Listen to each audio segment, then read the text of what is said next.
La réponse la plus honnête qu'Elena Petrovna Blavatsky donnerait à la question de savoir pourquoi vous êtes ici n'est pas la réponse réconfortante que l'ego veut entendre. Ce n'est pas que vous êtes ici pour être heureux, ou réaliser des rêves, ou trouver le véritable amour, ou réussir. Mais c'est une vérité beaucoup plus dure et plus difficile.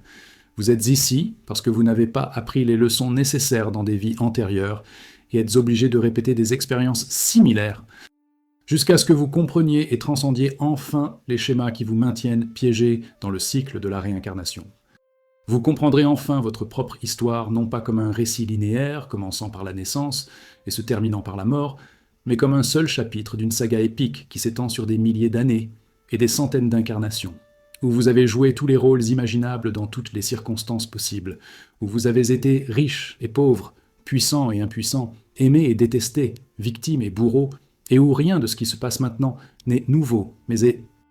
une répétition de thèmes karmiques sur lesquels vous avez travaillé au cours d'innombrables vies. Et Blavatsky vous enseignerait que, jusqu'à ce que vous reconnaissiez profondément cette vérité, vous resterez confus quant à la raison pour laquelle certaines choses vous arrivent, pourquoi vous êtes attiré par certaines personnes et repoussé par d'autres, pourquoi vous avez des facilités inexplicables dans certains domaines et des blocages frustrants dans d'autres, pourquoi la vie semble injuste lorsque vous comparez votre situation avec celle des autres. Toute confusion disparaît lorsque vous voyez le tableau complet de plusieurs vies et reconnaissez que vous récoltez toujours exactement ce que vous avez semé, qu'il n'y a pas de véritables injustices, juste l'ignorance des causes que vous avez vous-même créées dans un passé dont vous ne vous souvenez pas. Et ce qui est crucial pour la compréhension de Blavatsky de la réincarnation et du karma, c'est qu'il ne s'agit pas de concepts abstraits ou de théories philosophiques, mais de lois naturelles aussi précises que la physique ou la chimie, opérant avec une inévitabilité mathématique, où chaque cause a un effet correspondant, où rien n'est pardonné ou oublié, mais où tout doit être équilibré en fin de compte, où vous ne pouvez pas échapper aux conséquences de vos actions, parce que vous serez vous-même celui qui subira ces conséquences, quel que soit le nombre de vies qu'il faudra pour que le karma se manifeste. Et elle ne vous a pas demandé de le prendre sur la foi, mais à présenter des preuves vérifiables. Des enfants nés avec des souvenirs détaillés de vies antérieures qui peuvent être confirmés historiquement, des personnes en régression qui parlent des langues qu'ils n'ont jamais étudiées, des phobies inexpliquées qui prennent tout leur sens lorsqu'on découvre une mort liée dans une vie antérieure, des relations intenses qui semblent reprendre là où elles s'étaient arrêtées, comme si les gens se connaissaient déjà profondément. Et plus important encore que les preuves externes, Blavatsky a enseigné des méthodes permettant d'accéder aux souvenirs de ses vies passées par la méditation profonde et le développement d'une perception qui va au-delà des 5 sens physiques. Car lorsque vous avez une expérience directe de la continuité de la conscience à travers de multiples incarnations, vous n'avez plus besoin de foi ou de croyance. Vous savez par la connaissance directe. La première vérité brutale que Blavatsky proposerait sur la raison pour laquelle vous êtes ici est que vous n'avez pas choisi les circonstances de la vie parce qu'elles seraient agréables ou faciles, mais parce qu'elles fourniraient exactement les défis nécessaires pour briser des schémas que vous n'avez pas réussi à transcender dans des vies antérieures, que chaque difficulté à laquelle vous faites face est le karma des actions passées qui se manifestent, et en même temps, une opportunité de réagir enfin différemment et de créer un nouveau, meilleur karma. Blavatsky enseignerait qu'entre la mort du corps et la renaissance dans un nouveau corps, il y a une période sur le plan astral, puis sur le plan mental, où la conscience a une perspective beaucoup plus claire sur ce dont elle a besoin pour évoluer, peut voir les schémas destructeurs qu'elle a répétés au cours de multiples vies, peut voir les faiblesses qu'elle doit renforcer et les vertus qu'elle doit développer, et choisit les circonstances de la vie suivante précisément pour créer des situations qui forceront la confrontation avec ces schémas. Les âmes qui n'ont pas réussi à développer la patience au cours de vies privilégiées peuvent choisir de naître dans des circonstances qui mettront constamment leur patience à l'épreuve jusqu'à ce qu'elles la développent enfin. Les âmes qui ont un comportement arrogant peuvent choisir de subir une profonde humiliation pour briser leur ego. Les âmes qui ont un comportement cruel peuvent choisir d'éprouver de la souffrance pour développer leur compassion. Et surtout, ce choix n'est pas fait par la personnalité que vous êtes maintenant qui préférerait évidemment le confort, mais il est fait par un aspect plus profond, qui voit clairement que la vraie croissance passe par le défi et non par la facilité, que l'on n'évolue pas en restant toujours dans une zone de confort, mais en étant constamment poussé au-delà des limites actuelles. Et Blavatsky vous avertirait que résister aux leçons que vous avez demandées avant votre naissance ne fait que prolonger la souffrance, et garantit que vous devrez répéter des expériences similaires dans vos vies futures, tout en acceptant cela. les objets peu tranchants, car les opportunités de croissance accélèrent l'évolution et vous libèrent finalement du besoin de continuer à vous réincarner dans des circonstances difficiles. La deuxième clé dévastatrice que Blavatsky propose est de reconnaître que les relations les plus significatives et les plus problématiques dans votre vie ne sont pas des rencontres aléatoires, mais des retrouvailles karmiques avec des âmes avec lesquelles vous avez des histoires longues et compliquées au cours de plusieurs vies, et que vous êtes destiné à continuer à rencontrer les mêmes âmes encore et encore, jusqu'à ce que le karma entre vous soit complètement résolu. Blavatsky enseignerait, sur la base de connaissances ésotériques, qu'il existe des liens karmiques invisibles qui vous relient à certaines âmes, à travers des actions partagées dans des vies antérieures, que ces liens sont aussi réels que des cordes physiques, même s'ils ne peuvent pas être vus avec des yeux ordinaires, et que ces liens rassemblent les âmes à plusieurs reprises, créant ce qui semble être des coïncidences remarquables, mais qui sont en réalité des fatalités karmiques. La personne que vous détestez inexplicablement à première vue est probablement quelqu'un qui vous a gravement fait du tort dans une vie antérieure et que vous portez en vous un ressentiment inconscient. Ou à l'inverse, quelqu'un à qui vous avez fait du tort et qui ressent une culpabilité non reconnue. La personne que vous aimez intensément d'une manière qui semble irrationnelle est probablement une âme sœur avec qui vous avez partagé plusieurs vies d'amour et de connexion profonde. La personne qui apparaît comme un mentor crucial au moment précis où vous en avez besoin remplit probablement un engagement pris dans une vie antérieure de vous aider lors de vos prochaines rencontres. Quelqu'un qui vous trahit de manière dévastatrice peut équilibrer le karma là où vous l'avez trahi dans une incarnation précédente. Et Blavatsky enseignerait que reconnaître la nature karmique des relations change complètement la façon dont vous les gérez, parce que vous arrêtez de vous demander comment obtenir ce que vous attendez de la relation, et commencez à vous demander quelle leçon est offerte, quel karma est équilibré, quelle opportunité de croissance est présentée à travers le défi. Et surtout, vous ne pouvez pas échapper aux relations karmiques en évitant simplement les gens,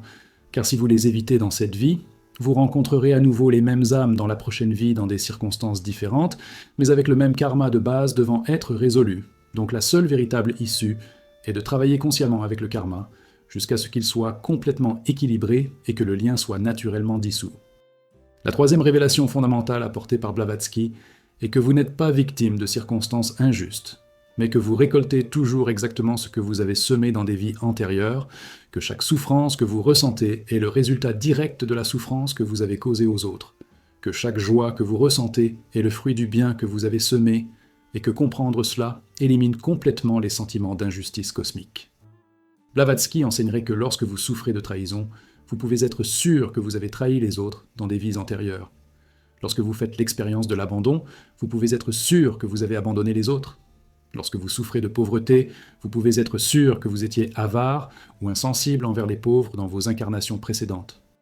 Lorsque vous souffrez d'une maladie, vous pouvez être sûr que vous avez abusé de votre corps ou porté atteinte à la santé des autres. Et inversement, lorsque vous naissez dans des circonstances privilégiées, vous récoltez le karma positif de la générosité passée. Lorsque vous avez des talents naturels, vous récoltez les fruits du développement tout au long de votre vie. Lorsque vous trouvez le véritable amour, vous êtes récompensé pour l'amour que vous avez donné. Et ce que Blavatsky a souligné de manière cruciale, c'est qu'il ne s'agit pas d'un système de punition administré par un juge cosmique, mais simplement de la loi naturelle de cause à effet. Vous faites simplement l'expérience du retour d'énergie que vous avez vous-même mis en mouvement à travers des actions passées. Et elle a enseigné que cette compréhension ne doit pas créer une résignation fataliste, mais une autonomisation radicale. Car si vous avez créé les circonstances présentes à travers des actions passées, alors vous pouvez créer de meilleures circonstances futures. À travers des actions présentes conscientes, vous n'êtes pas piégé, mais êtes toujours en train de façonner votre destin à travers les choix que vous faites à chaque instant. La quatrième clé cruciale que Blavatsky propose est de comprendre que vous n'êtes pas ici seulement pour équilibrer le vieux karma, mais pour développer les capacités et les vertus dont l'âme a besoin pour les prochaines étapes de l'évolution. Que la réincarnation ne consiste pas seulement à rembourser des dettes, mais à croître progressivement vers des stades de conscience bien au-delà de l'humain actuel. Blavatsky a enseigné que l'évolution de la conscience par la réincarnation suit un chemin spécifique commençant par une conscience très rudimentaire, sous des formes minérales et végétales, puis se développant à travers le règne animal, puis entrant dans le stade humain où émerge la conscience de soi, et progressant finalement au-delà de l'humain jusqu'à des stades de conscience que l'on peut appeler surhumains, air, humain ou divin. Et l'humanité actuelle est au milieu de ce long chemin, avec des âmes individuelles à des étapes très différentes selon le nombre de fois où elles se sont réincarnées en humains et ce qu'elles ont appris. Et vous êtes ici, dans cette incarnation particulière, pour développer des capacités spécifiques que vous ne possédez pas encore, pour cultiver des vertus qui sont faibles en vous, pour transcender les limitations qui vous ont maintenu coincés à des niveaux inférieurs. Si vous avez des difficultés avec la compassion, vous êtes ici pour la développer. Si vous avez un problème de courage, vous êtes là pour le cultiver. Si vous êtes dominé par les désirs, vous êtes ici pour apprendre le contrôle. Si vous êtes coincé dans l'intellect, vous êtes ici pour développer votre intuition. Et Blavatsky a enseigné que la vie est une école où vous êtes constamment testé pour voir si vous avez développé les compétences nécessaires, et lorsque vous réussissez le test, vous passez à des leçons plus avancées, mais lorsque vous échouez, vous répétez la même leçon dans une vie future, jusqu'à ce que vous appreniez enfin. La 5e révélation dévastatrice apportée par Blavatsky n'est que la plupart de ce que vous pensez être vous, personnalité, souvenirs, caractéristiques, n'est pas ce qui se réincarne, mais est une construction temporaire qui se dissout après la mort, et que seul le noyau le plus profond de l'individualité perdure tout au long de la vie, accumulant des expériences au fur et à mesure que des personnalités successives vivent et meurent. Blavatsky a enseigné qu'il existe une distinction cruciale entre la personnalité éphémère et l'individualité permanente, que la personnalité est un masque que la conscience porte dans cette vie particulière mais n'est pas la conscience elle-même, que lorsque le corps meurt, la personnalité se dissout progressivement, ne laissant que l'essence des expériences qui sont assimilées dans une individualité plus profonde. Et cela signifie que vous ne vous réincarnerez pas comme la même personne avec les mêmes souvenirs. Vous ne vous souviendrez pas dans la prochaine vie que vous étiez Hansel ou Gretel dans cette vie. Mais l'essence de ce que vous avez appris, les capacités que vous avez développées, les modèles karmiques que vous avez créés, tout cela continuera à influencer la prochaine personnalité que la conscience individuelle adoptera. Et Blavatsky a enseigné que c'est la raison pour laquelle vous n'avez normalement pas de souvenirs conscients de vos vies antérieures, parce que ces personnalités se sont dissoutes et que seule l'essence reste, mais grâce à des pratiques spécifiques, vous pouvez accéder à des souvenirs stockés à des niveaux plus profonds que votre personnalité actuelle. Et surtout, reconnaître que la personnalité n'est pas ce que vous êtes réellement vous libère d'un attachement excessif à l'identité actuelle. Vous pouvez vous libérer du besoin de défendre votre ego, parce que vous reconnaissez qu'il ne s'agit que d'un masque temporaire et non d'une essence permanente. La 6e clé fondamentale que Blavatsky propose est de reconnaître qu'il existe un karma d'action, mais aussi un karma de pensée et d'intention. Que vous créez des causes non seulement à travers ce que vous faites physiquement, mais à travers ce que vous pensez et désirez mentalement. Et que la purification de la nature mentale est aussi cruciale que le comportement éthique externe. Blavatsky enseignerait que les pensées sont de véritables forces, sur des plans subtils, qui finissent par se manifester dans la réalité physique, qu'une pensée haineuse cohérente crée un karma négatif, même si vous n'agissez jamais extérieurement sur la base de cette haine, que le fantasme mental de nuire aux autres a de réelles conséquences karmiques même s'il ne reste qu'un fantasme. Et à l'inverse, des pensées cohérentes de gentillesse et de compassion créent un karma positif avant même toute action extérieure. Et surtout, vous n'êtes pas responsable de toutes les pensées qui traversent votre esprit, car beaucoup d'entre elles proviennent de conditionnements et d'influences externes, mais vous êtes responsable des pensées que vous entretenez délibérément, que vous cultivez par une attention répétée, auxquelles vous vous identifiez et sur lesquelles vous agissez. Et Blavatsky a enseigné que la vigilance sur la qualité des pensées est une pratique spirituelle essentielle, qu'il faut constamment observer quel type de pensée domine la conscience, et cultiver délibérément les pensées constructives, tout en abandonnant les pensées destructrices. Et elle a averti que de nombreuses personnes qui sont extérieurement éthiques tout en ayant intérieurement de la haine et du jugement créent un karma négatif important parce que des pensées constantes finiront par se manifester par des actions et créeront également une atmosphère psychique qui affecte les autres à des niveaux subtils. La 7e révélation cruciale apportée par Blavatsky est que vous travaillez non seulement sur votre karma individuel, mais que vous partagez également un karma collectif avec votre famille, votre nation, votre race et l'humanité, et que vous êtes né dans des groupes spécifiques parce que vous avez un lien karmique avec ces collectifs basés sur des actions partagées dans des vies antérieures.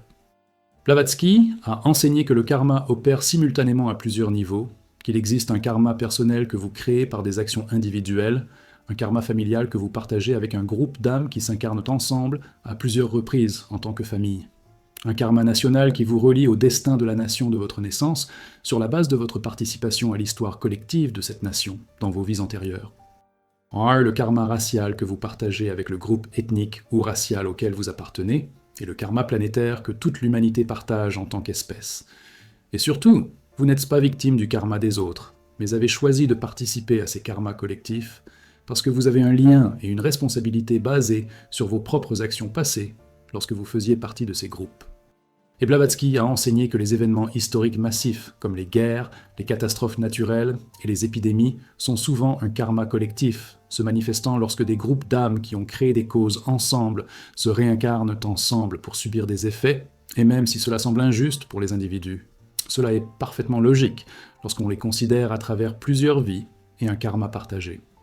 La 8e clé dévastatrice que Blavatsky proposerait est de comprendre que le but ultime de toute réincarnation et de tout karma n'est pas de vivre éternellement dans des formes physiques, mais est de finalement transcender le besoin de réincarnation à travers une purification complète du karma et la réalisation de la vraie nature, atteignant la libération où vous ne revenez plus obligatoirement mais pouvez choisir de retourner volontairement pour servir. Blavatsky a enseigné que le but ultime de l'évolution humaine est d'échapper à la roue de la renaissance, de briser le cycle naissance-mort-renaissance qui s'est poursuivi à travers d'innombrables âges, d'atteindre un état de conscience dans lequel vous n'êtes plus ramené dans l'incarnation physique par des désirs non satisfaits ou un karma non résolu. Et cette libération ou moksha n'est pas l'anéantissement comme le suggèrent certains bouddhistes, mais c'est une expansion de la conscience. Au-delà des limitations de la forme physique, c'est la prise de conscience que vous n'avez jamais vraiment été un corps ou une personnalité, mais que vous avez toujours été une conscience illimitée, seulement temporairement identifiée avec des limitations. Et Blavatsky a enseigné que parvenir à la libération nécessite non seulement d'équilibrer tout le karma, mais aussi de développer un détachement complet de l'existence physique, de transcender tous les désirs qui limitent la conscience au monde matériel, et de réaliser directement la nature pure de la conscience, au-delà de toutes les formes. Et elle a averti que ce n'est pas quelque chose qui arrive accidentellement, mais qui nécessite un travail spirituel dévoué sur plusieurs vies, et que la plupart des gens sont tellement pris dans les désirs et les identifications que la libération est avant plusieurs vies, mais ceux qui travaillent consciemment peuvent accélérer le processus de façon spectaculaire. La 9e révélation fondamentale apportée par Blavatsky est que vous pouvez accéder à des informations sur des vies passées, non seulement par la régression, mais aussi par l'observation attentive des modèles de la vie actuelle, car le karma se manifeste constamment sous forme de tendances, de talents, de peurs et de relations qui forment la texture de l'expérience présente. Blavatsky a enseigné des méthodes pratiques. Observer les zones d'aisance naturelle sans formation adéquate, cela suggère des capacités développées dans des vies antérieures. Observer des peurs irrationnelles qui ne sont pas basées sur l'expérience actuelle, cela suggère un traumatisme des incarnations précédentes. Observer les personnes qui provoquent des réactions intenses instantanées, cela suggère des relations karmiques de vie partagée. Observer des circonstances récurrentes qui se reproduisent malgré les efforts pour les éviter, cela suggère des schémas karmiques qui insistent pour être travaillés. Remarquez les injustices apparentes que vous souffrez sans cause visible dans cette vie, cela suggère la manifestation d'un karma négatif provenant d'actions passées. Et grâce à cette observation attentive, vous pouvez commencer à vous faire une idée de qui vous étiez probablement et du karma sur lequel vous travaillez, sans avoir besoin de souvenirs dramatiques d'identités spécifiques. Et Blavatsky a averti que l'obsession de découvrir des identités célèbres de vies antérieures est souvent un ego qui essaie de se gonfler, alors que le véritable travail consiste à reconnaître les schémas en vigueur maintenant et à travailler consciemment à les résoudre, peu importe qui vous êtes. La 10e clé cruciale que Blavatsky propose est de reconnaître que même si vous ne pouvez pas éviter de ressentir le karma que vous avez créé, vous pouvez transformer la façon dont vous le vivez grâce à une attitude consciente, que la souffrance qui serait extrême peut être atténuée par l'acceptation et la compréhension, que les leçons qui prendraient plusieurs vies peuvent être accélérées grâce à un travail dévoué. Blavatsky a enseigné qu'il y a une différence entre la douleur inévitable qui se manifeste par un karma mature et la souffrance supplémentaire créée par la résistance, que lorsque vous acceptez les difficultés comme des opportunités de croissance plutôt que comme des injustices cosmiques, vous réduisez considérablement la souffrance. Et les méthodes spécifiques de travail avec le karma incluent pratiquer les vertus par opposition aux vices qui ont créé un karma négatif. Si le karma vient de l'avidité, pratiquer la générosité accélère la résolution. Méditer profondément sur l'impermanence dissout les attachements qui créent beaucoup de karma. Servir les autres de manière altruiste crée un karma positif qui équilibre le négatif. Développer une véritable compassion dissout le karma de cruauté. Pratiquer le pardon libère l'énergie emprisonnée dans les ressentiments karmiques. Et Blavatsky a prévenu qu'on ne peut pas manipuler la loi du karma. grâce au rituel magique. Il n'existe pas de véritable raccourci, mais vous pouvez, grâce à une véritable transformation de personnage, changer radicalement votre trajectoire évolutive. Vous comprendrez enfin votre propre histoire lorsque vous reconnaîtrez que vous êtes une conscience individuelle en voyage, à travers d'innombrables vies, que chaque expérience actuelle est le résultat d'actions passées et la cause d'expériences futures, que vous êtes toujours exactement là où vous devez travailler à travers les leçons que vous avez choisies avant votre naissance, qu'il n'y a pas de véritables injustices, juste l'ignorance des causes que vous avez créées, que vous avez le pouvoir total de façonner l'avenir à travers la façon dont vous réagissez au présent. La 11e révélation dévastatrice apportée par Blavatsky était que la mort n'est pas une fin, mais une transition que vous vivrez des milliers de fois, et que la façon dont vous mourrez et votre état de conscience au moment de la mort influencent de manière significative le processus de transition et de préparation à la vie suivante. Blavatsky a enseigné, sur la base de connaissances ésotériques, que lorsque la mort approche, la conscience se retire progressivement du corps physique en commençant par les extrémités. Il y a un moment de séparation où vous pouvez voir le corps de l'extérieur, une période de revue panoramique où la vie entière est vue en flash avec une clarté parfaite, une transition vers le plan astral où les désirs non satisfaits sont traités, puis un mouvement vers le plan mental où l'essence des expériences est assimilée avant le retour. Et il est crucial que l'état mental au moment de la mort soit extrêmement important. Une personne qui meurt avec un esprit concentré sur les vérités spirituelles connaît une transition beaucoup plus douce et consciente qu'une personne qui meurt dans la terreur ou dans un attachement extrême. Et Blavatsky a enseigné que la préparation à la mort doit se faire tout au long de la vie par la méditation sur l'impermanence, la pratique de la libération progressive des attachements et le développement d'une compréhension de la continuité de la conscience. Et elle a averti que la mort subite et violente peut créer une confusion temporaire, mais que la conscience finit par s'orienter et que le processus continue. Il faudra peut-être plus de temps pour que la clarté revienne. La 12e clé fondamentale que Blavatsky proposerait est de comprendre qu'il y a une différence entre se souvenir intellectuellement de vies antérieures et avoir un accès expérientiel direct, et que l'obsession des identités de vies antérieures est souvent une tentative d'égoïsme de se glorifier plutôt qu'un véritable travail spirituel visant à résoudre des schémas karmiques.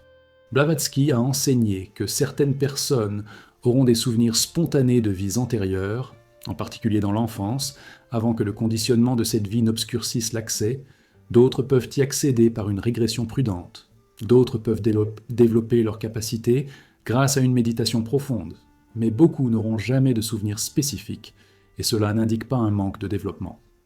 Et surtout, savoir qui vous étiez est beaucoup moins important que de reconnaître les schémas karmiques sur lesquels vous travaillez actuellement. Car même sans souvenir spécifique, vous pouvez clairement voir, grâce à l'observation de votre vie actuelle, quelles leçons vous devez apprendre et quel karma vous devez équilibrer. Et Blavatsky a particulièrement mis en garde contre les personnes qui prétendent avoir été des personnages historiques célèbres dans des vies antérieures, car statistiquement, il est impossible pour autant de personnes d'avoir été Cléopâtre ou Napoléon, et ces affirmations viennent généralement d'un ego, voulant se sentir spécial plutôt que d'une véritable reconnaissance. Et elle a enseigné que l'humilité est un signe de véritable développement spirituel, car plus vous évoluez, plus vous reconnaissez l'immensité de l'ignorance qui vous reste, et moins vous ressentez le besoin d'impressionner les autres avec vos réalisations passées. La 13e révélation cruciale apportée par Blavatsky est que vous créez du karma, non seulement pour vous-même, mais que vous affectez le karma des autres à travers chaque interaction, et que cette responsabilité devrait vous rendre infiniment plus conscient de la façon dont vous traitez les autres, parce que vous façonnez littéralement les destinées futures à travers vos actions présentes. Blavatsky a enseigné que lorsque vous faites du mal à quelqu'un, vous créez non seulement un karma qui reviendra à vous, mais vous contribuez également au karma négatif de cette personne sur lequel elle devra travailler, que lorsque vous aidez quelqu'un, vous ne créez pas seulement un karma positif pour vous-même, mais vous facilitez le chemin d'évolution de cette personne. Et cela signifie que vous avez une énorme responsabilité dans chaque interaction, car vous influencez toujours les trajectoires évolutives des autres, pour le meilleur ou pour le pire. Et Blavatsky a souligné que cela ne devrait pas créer une paralysie de la peur de faire quelque chose de mal, mais devrait créer une profonde conscience que vos actions comptent bien au-delà des conséquences immédiates, que vous facilitez ou entravez toujours l'évolution des autres, que vous contribuez soit à l'élévation de l'humanité, soit à sa dégradation. Et surtout, cela s'applique non seulement aux actions évidentes, mais aussi à chaque pensée et parole, car vous émettez constamment des vibrations qui affectent le champ énergétique qui vous entoure et influencent les autres, à des niveaux qui ne sont pas conscients, mais réels. La 14e clé dévastatrice que Blavatsky propose est de reconnaître qu'il y a des moments spécifiques dans le cycle de réincarnation où de plus grands sauts évolutifs sont possibles. Des périodes critiques où vous pouvez briser des schémas que vous avez répétés au cours de plusieurs vies, ou échouer à nouveau et garantir davantage de vies de répétition. Blavatsky a enseigné que l'évolution ne se produit pas de manière uniforme, mais par étapes, qu'il existe des périodes de lente accumulation d'expérience, puis des moments critiques, où une véritable transformation peut se produire si l'on fait les bons choix. Et ces moments critiques apparaissent souvent comme des crises ou des défis extrêmes qui vous obligent à affronter des schémas plus profonds. Et la façon dont vous réagissez détermine si vous obtiendrez un diplôme dans l'enseignement supérieur ou si vous répéterez la même leçon plus tard dans la vie. Et Blavatsky a enseigné qu'il est crucial de reconnaître le moment où l'on se trouve à un moment critique de l'évolution, car si vous le traitez comme une crise ordinaire au lieu d'une opportunité de transformation, vous pouvez gâcher une opportunité qui ne se reproduira pas avant de nombreuses vies. Et les signes d'un tournant incluent des défis qui semblent insurmontables, mais qui semblent aussi avoir une signification plus profonde, le sentiment d'être à un point de choix, où vous pouvez aller dans des directions complètement différentes, des synchronicités ou des coïncidences significatives qui semblent vous guider, des rencontres avec des personnes ou des enseignements qui résonnent profondément. Et il est crucial de ne pas laisser la peur ou le réconfort de la famille vous faire reculer lorsque vous êtes appelé à faire un saut évolutif, car le retrait garantit que vous devrez à nouveau faire face au même choix dans des circonstances probablement plus difficiles. La 15e révélation fondamentale apportée par Blavatsky est que la compréhension de la réincarnation et du karma ne devrait pas conduire au fatalisme ou à la résignation, mais devrait créer une autonomisation radicale. Car lorsque vous reconnaissez que vous avez créé les circonstances présentes, vous reconnaissez également que vous pouvez créer des circonstances futures complètement différentes en vivant consciemment maintenant. Blavatsky a enseigné que beaucoup de gens, lorsqu'ils découvrent le karma, l'utilisent comme excuse pour ne pas travailler à changer leur vie, disant que tout est ses karmas, et que par conséquent rien ne peut être fait, mais cela est complètement opposé à ce que l'enseignement veut dire. Le karma passé détermine les circonstances actuelles, mais ne détermine pas la manière dont vous réagissez à ces circonstances, et votre réponse crée un nouveau karma qui déterminera les circonstances futures. Vous pouvez naître dans la pauvreté à cause d'un karma passé, mais si vous réagissez avec un travail diligent et de la générosité, vous créez le karma d'abondance future. Vous pouvez naître avec une maladie due à un karma passé, mais si vous réagissez avec soin et développement spirituel, vous créez un karma de santé future. Et Blavatsky a souligné que chaque instant est un nouveau départ où vous pouvez commencer à créer un karma complètement différent. Que peu importe le poids du karma passé, vous avez toujours le pouvoir de commencer à semer les graines d'un avenir meilleur grâce à des choix conscients dès maintenant. Il n'était pas nécessaire que la transformation soit dramatique ou soudaine. De petits changements cohérents vers un comportement plus éthique et un développement plus conscient s'accumulent au fil du temps et finissent là par créer des changements massifs dans la trajectoire évolutive. La 16e clé cruciale que Blavatsky propose est de reconnaître que vous ne résolvez pas seulement le karma individuel, mais que vous faites partie de l'évolution collective de l'humanité, et que le travail que vous faites sur vous-même contribue à l'élévation de la conscience planétaire, parce que tout le monde est connecté à des niveaux profonds. Blavatsky a enseigné qu'il n'y a pas de véritable séparation entre les individus, sauf dans l'illusion d'une personnalité séparée,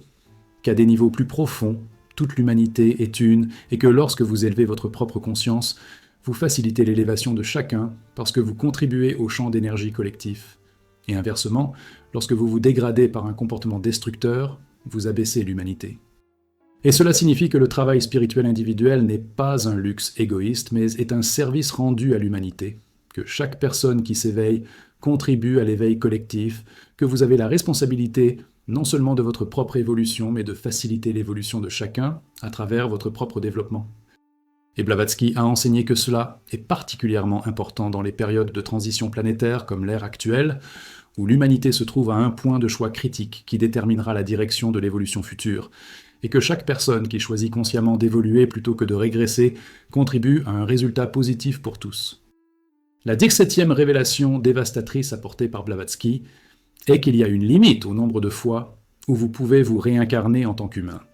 que finalement soit vous progressez au-delà du besoin de forme humaine, soit vous ne parvenez pas à vous développer et êtes obligé de recommencer dans des formes inférieures et que la pression évolutive vous pousse toujours, en avant ou en arrière, mais ne permet jamais une stagnation permanente.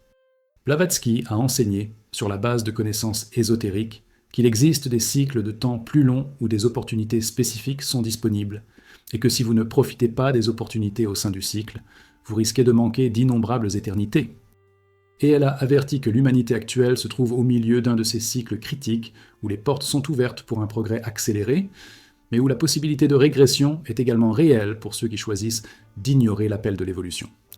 Fondamentalement, cela ne doit pas créer de panique ou de peur, mais doit créer un sentiment d'urgence approprié, la reconnaissance du fait que le temps passé sous forme humaine est précieux et ne doit pas être gaspillé dans des futilités alors qu'un travail évolutif sérieux reste à accomplir. Et Blavatsky a enseigné que les signes indiquant que vous saisissez une opportunité incluent un sens croissant du but plus profond que la gratification personnelle, une diminution des attachements aux choses matérielles, une compassion croissante pour tous les êtres, un développement du discernement entre le réel et l'illusoire, une paix intérieure croissante indépendamment des circonstances extérieures. La 18e clé fondamentale que Blavatsky propose est de comprendre que la connaissance de la réincarnation et du karma n'est pas seulement destinée à la compréhension intellectuelle, mais doit transformer tous les aspects de votre façon de vivre pour avoir une réelle valeur. Elle doit fondamentalement changer la façon dont vous prenez des décisions, dont vous traitez les autres, dont vous répondez aux défis. Blavatsky enseignerait qu'il est facile de parler du karma et de la réincarnation comme de théories intéressantes, mais que le véritable travail est à la hauteur des implications de ces vérités. Et les signes que vous avez intériorisés ces vérités ne sont pas que vous puissiez en parler avec éloquence, mais que vous vivez différemment. Vous acceptez l'entière responsabilité des circonstances, sans blâmer les autres ou les circonstances extérieures. Vous traitez chaque personne comme une âme en quête d'évolution plutôt que comme une simple personnalité superficielle. Vous faites des choix basés sur des conséquences à long terme, sur plusieurs vies, plutôt que sur une simple gratification immédiate. Vous développez une profonde patience parce que vous reconnaissez que l'évolution se produit sur plusieurs vies, et non sur une seule. Vous avez moins peur de la mort parce que vous reconnaissez qu'il ne s'agit que d'une transition. Vous vivez avec plus d'intégrité parce que vous reconnaissez qu'il n'y a pas d'échappatoire aux conséquences.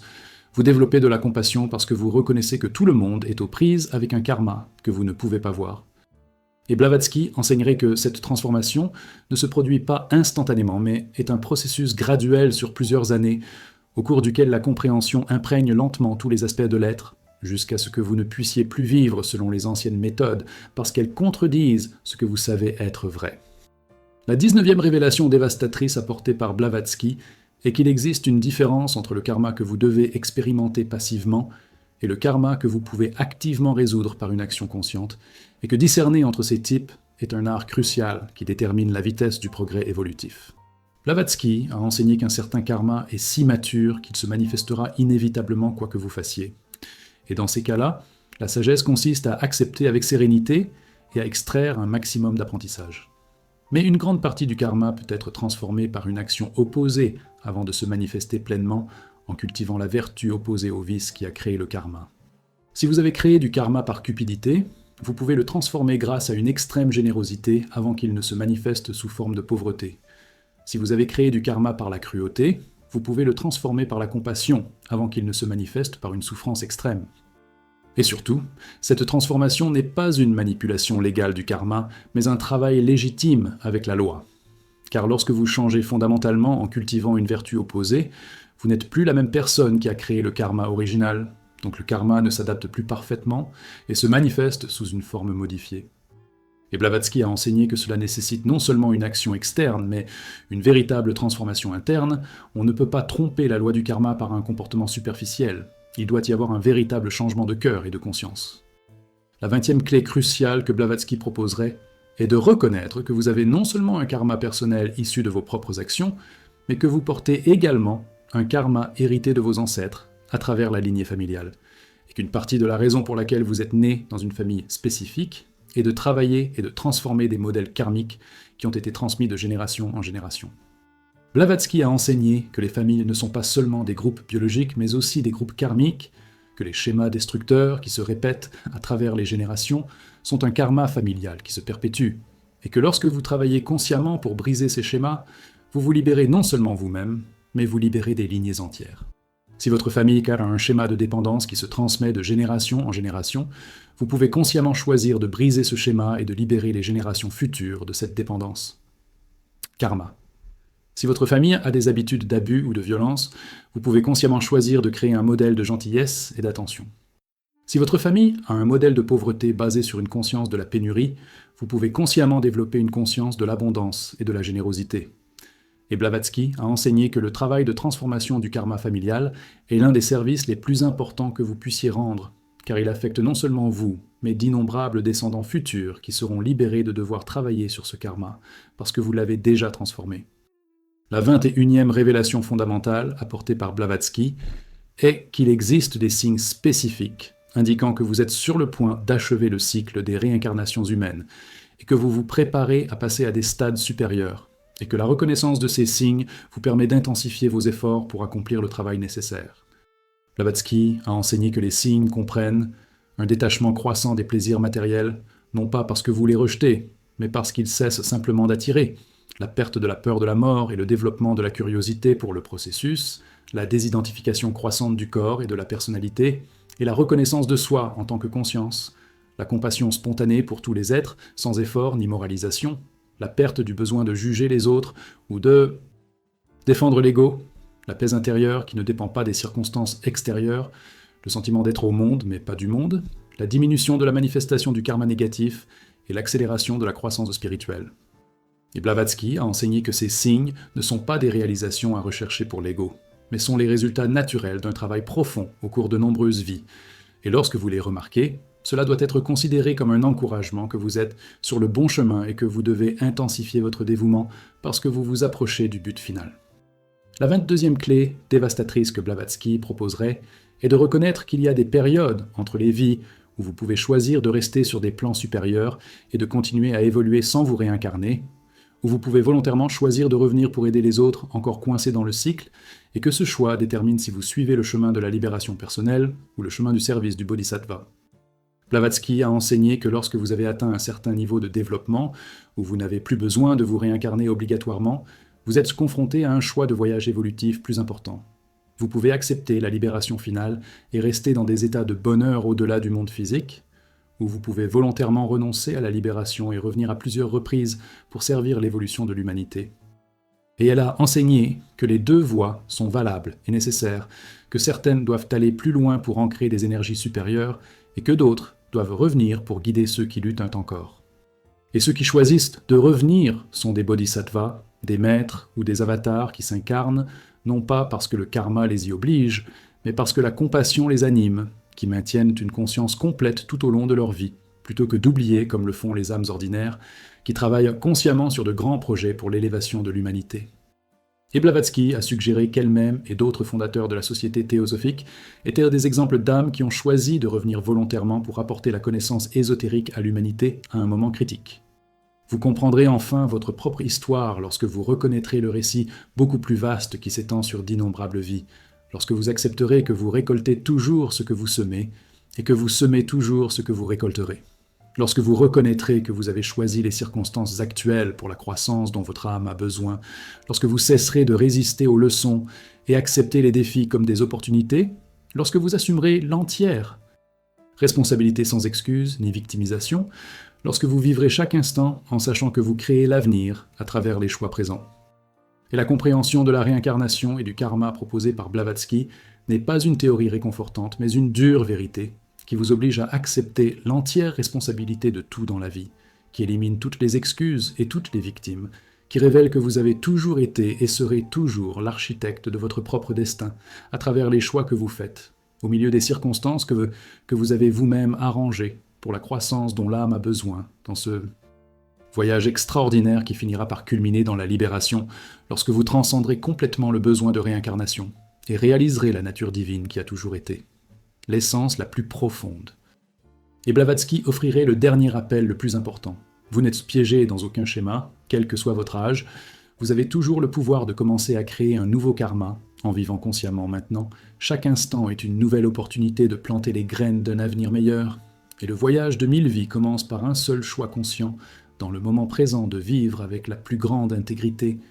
une véritable compassion et un dévouement total, l'évolution de la conscience qui est la raison ultime pour laquelle vous êtes ici.